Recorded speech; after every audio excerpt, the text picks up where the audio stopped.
اول خو ډیره زیاته مننه کوم سالار تاسو ډیره مننه کوم چې بونیر تراله بیا منیر جان سره تر دې وخت ناشته اعظم او جاوید شاه درمان ایاز ابشارم را سره ډیره مننه کوم په دې خبره کې د ډیره ډاډه کوم د هر ځای کې کوم او په دې ز فخرم کوم چې زما ترڅنګ منیر بونیر ناشته او اعظم بونیر ناشته د دوه ځوانان دي خدا د شعور د لخر په اول صف کې دي چرته چې په اظهار ما یو شعر چې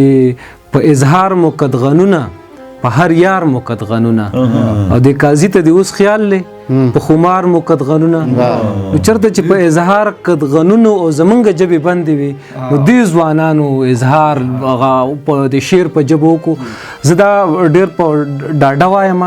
چې په ګرد نړۍ کې د پښتنو د شعور په سب کې منیر بونیره او اعظم بونیره د غزل په اول صف کې ولاړ دي او دا د بونیر د خاورې د پاره دا ګټه ده سالار تاسو کنټریبیوشن دی چې تاسو دا اوازونه پورته کړی دي دا د امن اوازونه دي د مینې اوازونه دي منیر بونیره چې کوم خبرې کوي نو د سرتور فقیر په خاوره کې لوي شوی دی د پیر بابا په خاوره کې لوي شوی دی اعظم بونیره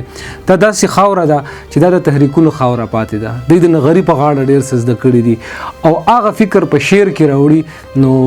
زما د لپاره ډېره د خوشحالۍ خبره ده چې زموږ دومره باشعوره ځوانان د جدید غزل چې د پوسټ ماډرنزم دور دی او دی غزل ډېر ښه غزل لیکي نو مننه کوم منیر ته یو وړه شان پیرزونه ده چې منیر غزل لیکل شروع کړو موږ سندرې لیکل شروع کړو منیر زلمه کو غزل منیر زلمه کو غزل ورته سندره لیکم او منیر بوتان مات کړل زب خبره لیکم منیر بوتان مات کړل زب خبره لیکم او منیر خو ګل د نمیر دا ملغلره لیکم او ساده باده سړی دی خو سخنوره لیکم ساده باده سړی دی خو سخنوره لیکم او منیر د فکر خاون منیر د فکر خاون دا خپ نره لیکم او منیر صابر او سائل منیر صابر او سائل فطرتا یاره لیکم ډیره مننه کوم جی دا یو دوه درې شعر دي چې د مینې ډک نظر او مینې ته لیوالې سترګې د مینې ډک نظر او مینې ته لیوالې سترګې د خار په شور کې را پزړه شي کلیوالې سترګې او لکه چې وړي تی خوبونه لیونی جانان دي لکه چې وړي تی خوبونه لیونی جانان دي چې لکه چې لارو ته ولاړې دي اټالې سترګې او چې په وطن کې د بارودو دکانونه خلاص وي خود بړندېږي محبت پسې غزالې سترګې او بلا کیسې پکې خوندي دي خو لوستلې غواړي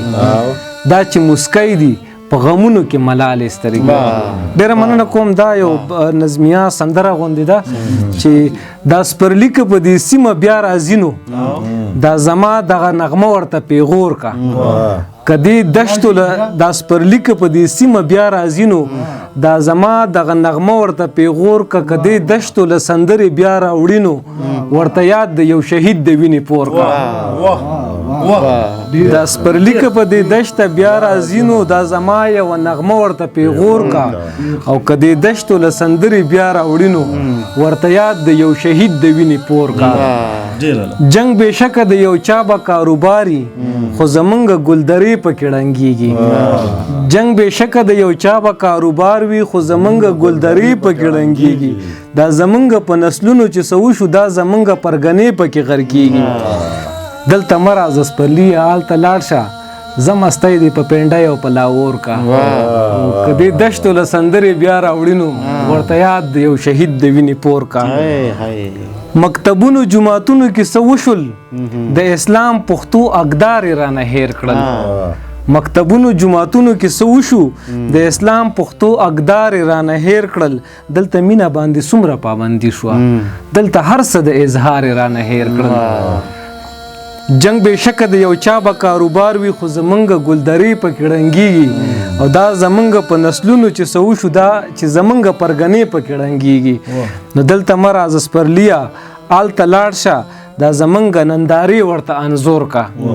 که د دشتو له سندرې بیا راوړي نو ورته یاد د یو شهید د وینې پور کا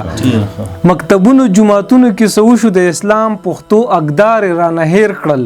او دلته مینه باندې څومره پابندي شوه دلته هر څه د اظهار یې رانه هیر کړل نو زه سپرلیا مارګلې نه اخوا ژوند شته زه مستی دې په پنډۍ او په لاهور کا او که د دشتو له سندرې بیا راوړي نو ورته یاد د یو شهید د وینې پور کا او دلته هر ګوټ پیر جنډې د شهیدانو د سپرلو دا ګډېدل دلته خوند نه کا دلته هر ګوټ پیر جنډې د شهیدانو د سپرلو دا ګډېدل دلته خوند نه کا دلته ویر د ډېرو کونډو یتیمانو اوس سندرې شورول دلته خوند نه کا